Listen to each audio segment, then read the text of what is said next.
kakati nga nabagambye amannyo n'eddoboozi nze Shafik nga tukyagenda mu maaso ne programu yaffe nga bulijjo twakomye ku kigambo okutenga nga tukyayagala tukigende mu buwanvu tukimanye kitegeeza ki tumale ekibuuzo kya munnaffe kyabadde abuuzizza ate ebibuuzo tukyalina bingi ddala naye tukive kumukumu era nga ngenda kuba mubakwasa abe nga atunnyonnyolera ddala yesebo weewaawo mukulu Shafik neyanziza nnyo neyanzeege weebale nnyo mutuufu ojje ku mutwe otadde ku kibegabega oba kaŋŋambe nti osindisa asitamye kwegwira mu kaseera kano tisemula lusanja sijja kulwa nze musisi bosa Geoffrey Munnabusiro nkonge ya muvule n'antagwira kye yakimu kiwoowo olumunyo gwavu kiwambuzizaako ekyo ekigambo okutenga kigazi waliwo okutenga okw'olubuto waliwo okutenga okwembwa waliwo okutenga okwokumeggana waliwo okutenga okwokukomaga kakati bino byonna ngenda kubyawula nga nnyonnyola mu kukomaga kye tuyita okutenga kwe kugaziya olubugo ng'omuntu akuba n'ensaamu ng'ali ku mutendera ogwokubiri oguddirira ogw'okusaaka tugamba nti ali mu kutenga okutenga kumu waliwo okutenga okw'olubuto kwe nayogeddeko omukyala bw'aba ali lubuto asiiga eddagala ku lubuto lwe ekikolwa ekyo tukiyita okutenga aba ali mu kutenga lubuto kati okutenga okulala kwe nayogeddeko oyinza okunzijukiza kubanga nnyonnyodde okutenga okwokukomaga n'okw'olubuto tulina okutenga okwembwa nakwogeddeko nakisinyizaako busiinya naye okutenga okwembwa kitegeeza embwa webeera katugeze ng'obadde ogiyiga oba ogiteetera okunyeenya omukira bweti tugamba nti embwa etenga omukira kati okwo kutenga kitegeeza bulijjo ekikolwa kyekola ekyokunyeenya omukira nakyo kiri mu kutenga sebo butereevu okwo nako kubeera kutenga ebeera eri mu kutenga olwekyo okwo kutenga okwokumegga ekikolwa ky'okukwata omuntu n'omuba ekigwo era obeera omutenzi nako kutenga kubanga okutenga kweyolekeramu okukankana era kyova olaba musisi omumanyi afikweke mu luzungu bamuyita mutenza ggulu kuba bw'ayita eseekankana eggulu tetuliraba naye nalyo libeera likankana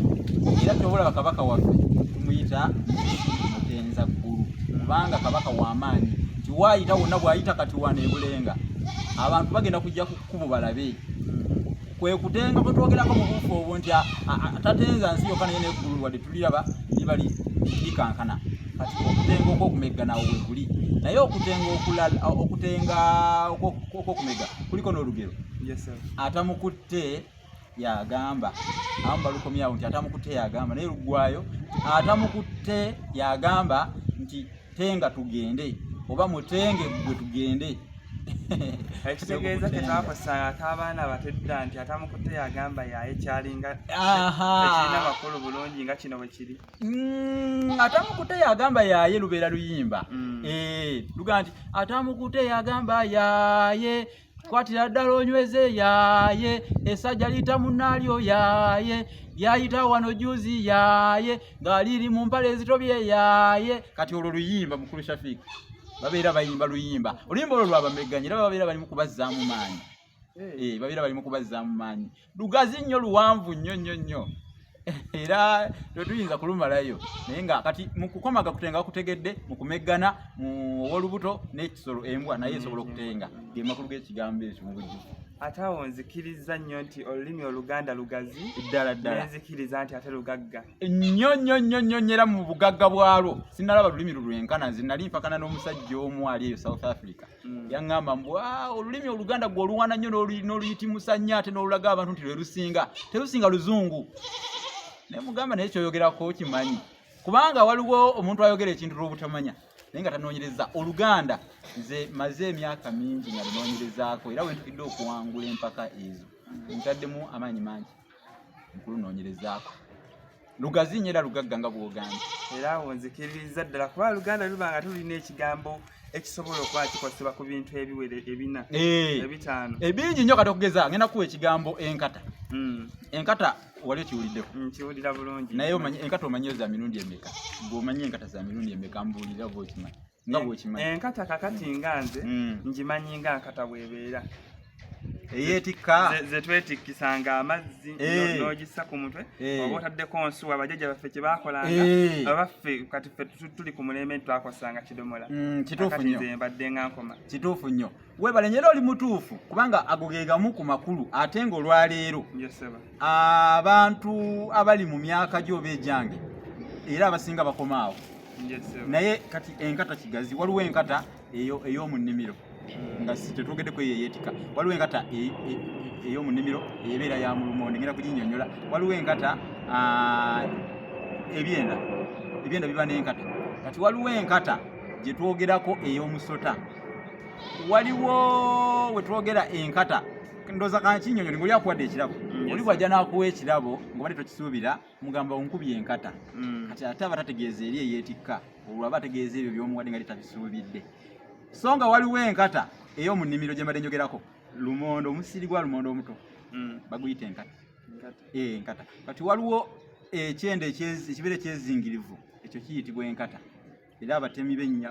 ennyama boogenda n'omuga nti nze nja kulya enkata abaagimanyi abagitegeera kati enkata ey'omusota gye nabadde njogerako gwe musota ogwezinza awantu tugamba nti eyo nkata nga tetugwatudde naye omuntu aba ategedde nti dengera enkata ey'omusota kale enkata kigambo kigazi naye ate ne mu balongo mulimu enkata omanye abalongo mu buwangwa babasiba kati bwe bamala okusiba abalongo ekyo kiba kisibiddwa kikyusa erinnya tukiyita enkata naye abalongo babasiba batya era owulira ekigambo okusiba balongo basiba bulira obulira bw'abaana abo obulira obumanyi bulungi kakati neeyanziza nnyo abatulaba mwenna ku TikTok live tuli wano n'omukulu gwe mumanyi nga eyawangula 2022 Ssengule Mulamba omujjuvu n'ekyokubiri kyembadde njagala okubagamba mwenna abali abatulaba olulimi Oluganda lugagga nga bwe tunaloogedde kuba bingi nange besitategeddemu ng'abyogera yadde ebisinga mbadde mbimanyi naye nga simanyi engeri gye bikola kati nga enkata ey'omu nnimiro yo mbadde nakiwulirako naye nga sikimanyi bulungi nembaako n'enkata y'ebyenda byonna mbadde nga mbiwulira nga byogera naye ate ziba kubanga ssente ze ngenda okufuna kibadde kimpiseeko nze mbadde mmanyi ate enkata obwongo budduse nnyo ngenda ku nkata ey'eyeetikka era bangi abatulaba kati gye bamanyi bannange gye mumanyi amazima ga Katonda abali abasinga batulaba era gye bamanyi gye bakomako abasinga obungi eyeeyeetikka kati zino zonna bw'olambulula abeera tagimanyi mangu ago so nga ate ebimu babikozesa okugeza ekyo ekyokukuba enkata bamu bakikozesa Shafik atukubye enkata bannange naye ng'ate Oluganda lulina amatabi nga lugaziire nnyo okusinga ddala mu mirimu egy'Abaganda emirimu kulima kukomaga kuweesa kuvuba emirimu kuyiga n'emirala emirimu egyo girimu olulimi olugazi kati wano mukulu Shafik bwe mba naawe ngezaako okwogera Oluganda olwa kungulungulu layman's language nga mpita kungulunga mu wuzi nga tunyumya ebyaffe naye bwe mba ngambye nti mukulu Shafik kati kanjogere abeere nga tantegedde era mba nsobola kubanga nsobola okutandika okunojjola ebigambo nga mutembyanjwa anojjola obugolima mu lubango gwe n'okunkumula ow'emisinde nga mu butuufu okuba mu makiikakiika ogamba ate awo ategeezezzaaki era ebiseera ebisinga kubanga twatuukidde okubanga ate okyalako wano balanga essanyu lyenfunye okubanga mba nkusisinkana mbadde ng'eyo nga vidiyo ezo nziraba kuba sigwe ate ogoberera nnyo nze ntera okulaba nange eyo mukama ensonga lwaki tuli bangi abakulaba yadde kale nze nvuddeyo era bw'okiikiridde be bangi nnyo mu kunkyaza wano nze mbadde ngayo nga vidiyo obunyumira nnyo nga neebuuza olulimi Oluganda lugagga bweru kituufu kubanga nze ebigambo bye mmanyi nga watandise kwogera buno buba bwana ate bwo kituufu kubanga omanya nti ebigambo by'olulimi Oluganda bingi nnyo biringanga omuzinya mmese mu mutwalo omuzinya mmese ogutegedde ndabika era sigutegedde eyo nno y'entungo ensiike tugiyita omuzinya mmese ate era biyitirivu nnyo bikirako nsala bijanjire asala batta mu kyayi ekyeggalwe kakati nsala bijanjire buuka buli awo bwenkana munyeera bubeera bumyukirivu ate ekyayi ekyeggalwe kiba kyayi ekikalidde ku kitooke kiba kikalu naye kiri ku kitooke kiyitibwa ekyayi ekyeggalwe oba eggalwe bannaye ate awo wemuwulira omusajja ng'ono ng'ayogedde ebigambo ng'ebyo bannaye ate tweyongera ne tugamba nti nno lwaki tetweyagaliza olulimi olwaffe Oluganda bangi tusome tulemere ebiseera ebisinga abantu kati bye tuliko omwana agenda ku ssomero kujjayo basale ya lulimi Luzungu kujjayo certificate ya lulimi Luzungu diguli twagala za lulimi Luzungu ne twerabira nti tusuula olulimi lwaffe Oluganda oluzaaliranwa nga bwakyogedde era nga bw'okyogeddeko waliwo ne bannaffe ab'amawanga amalala Omutolo, Omunyolo, Omunyankole, Omukalamojja, Omuluwo, amawanga mangi nnyo agali mu nsi eno Uganda. Nabo basukulumye nnyo ennimi zaabwe. Nabo basukulumye nnyo ennimi zaabwe. Ezo ze muyita indigenous languages. Muzisukulumye nnyo nga mukulu Shafik bw'abagambye. Kati obukulu bw'olulimi Oluganda wano nti mu makkati wano aga ensi Uganda. Olulimi Oluganda lufuga. Niwo bamuyimbi ng'ovudde eri Arua Oluganda ojja kuluyiga era oyimbe mu Luganda. Ekyo kituufu mbadde manyi nti nnimbye. Tolimbe nnyo kubanga era nze we nakulaba mu baba lwali lunaku ki ndabika nwerabiddemu olunaku lwe mwali mu kumeggana. Olunaku olwo lujjukira bulungi. Lujjukiranga olwabaddewo jjeera.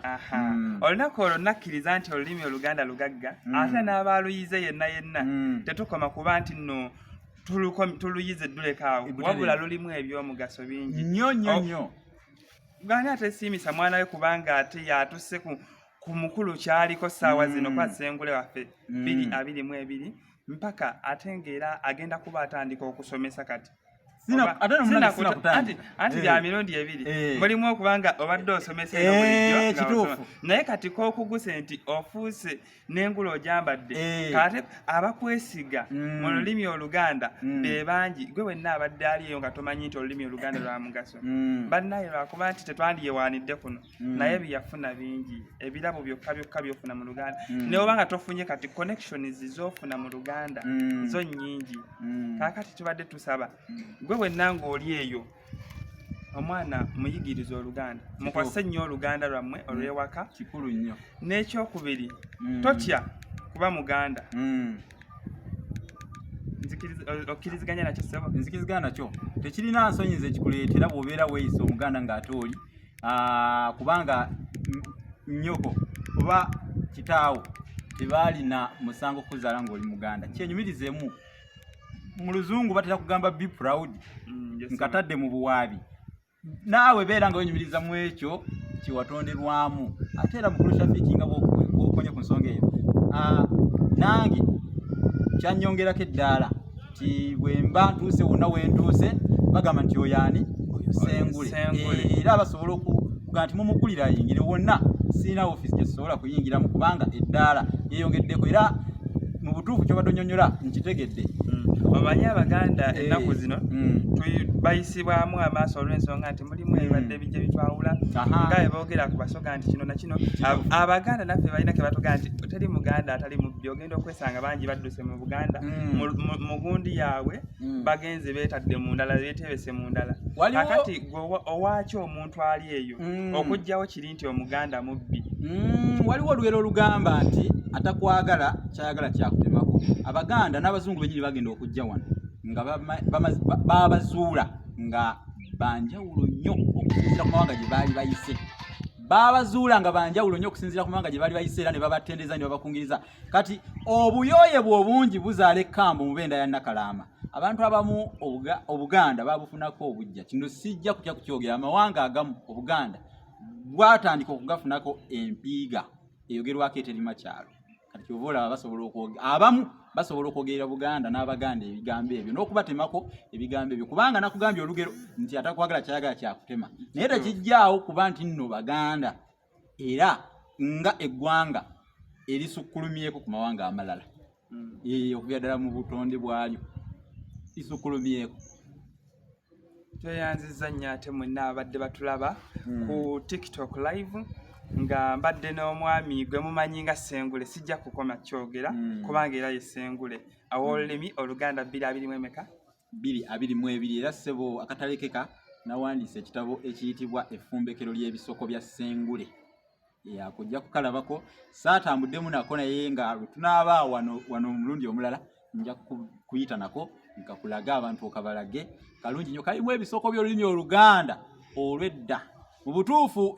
ebigambo by'owulira by'osomako naawe n'olaba nga biwooma okukira amakeera agateekeddwa mu lugenzi ako ate nga ninayo n'ekitabo Olulasangeeye ekyo kye kyasookera ddala taata ekitabo kyo ekibayita Olulasangeeye mbadde nga nkiraba nokisoma bye bimu ku bibadde binjagaza ennyo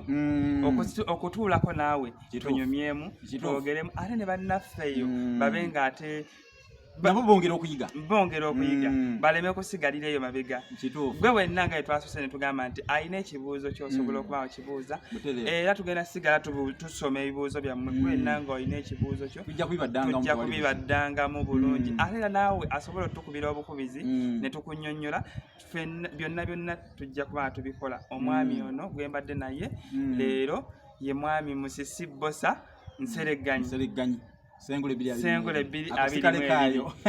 kyekitiibwa ekyo kale siyinza kukirekayo era nange nkwebaza mukulu Shafik Akyazizza era abalabi abatulaba mbakakasa nti nja kukyalanga ewa mukulu Shafik mu nteekateeka eno empya okwongera okubamanyisa kuba ebibuuzo bingi ate abiwandiika era antegeeza nti kakati ate abagoberezi balina kino kye baagala okumanya nja kubaawo ng'ekibuga ekikuuma empindi okuttaanya na buli kimu kubanga ali mu bwato yadduukirira banne amasingisira be gasaanyaawo ate ali mu muyiira talaalikibwa nga tannaba kwesiisirira kale nnyinza ntya okudda munnange eyo n'enkume ekkungu omubotongo lyakuma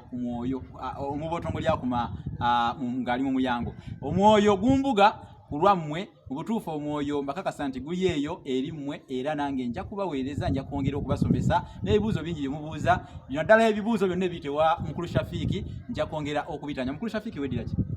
neddira njobusebo oli muzukulu wa mukalo nkusuubiza nti lwennadda nja kudda n'ebyafaayo by'ekika ky'enjovu ate awo kijja kuba kinyongedde okumaze badde nga mmanyi tokoma ku kyanjovu mukoma ku kya neddira njovu n'enkomaawo nedda kigazi nnyo kuba mulina gye mwava mulina lwaki mweddira enjovu mulina emirimu gye mukola mu lubiri mulina akabbiro mulina amannya ag'enjawulo ge mutuuma kati obuvunaanyizibwa obwo bwonna kintu kigazi ddala ate abantu gwe n'ab'enjovu abalala batulaba bye beetaaga okumanya era ne ku ekyo nja sembyayo kano njagala omulundi gwe tunadda nga tugenda kwogera ku bika ombuwa erinnya lyange teritegeeza ery'ekika linnya ki pandimanyi nga nti baalimpa buwi ne likola ki neriroka ne libeererawo ddala yesebo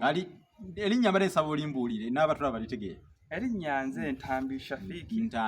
kati ntambi litegeeza ki kaakati oyagadde ninnyonnyolere ddala tunalinnyonnyola ngaakomyewo kale kati abantu obaleseemu effumu kubanga bagamba badde beesunze okulimanya naye mujja kulitegeera kuba mukulu Shafik ansuubizza ti akadde konna ajja kunkyaza era tujja kuddamu tukinnyonnyo tujja kuba tutandikiraawo ate omulundi gwaffe omulala tugende tukola ate ebirala weewaawo tweyanziza nnyo tweyanze kale sebo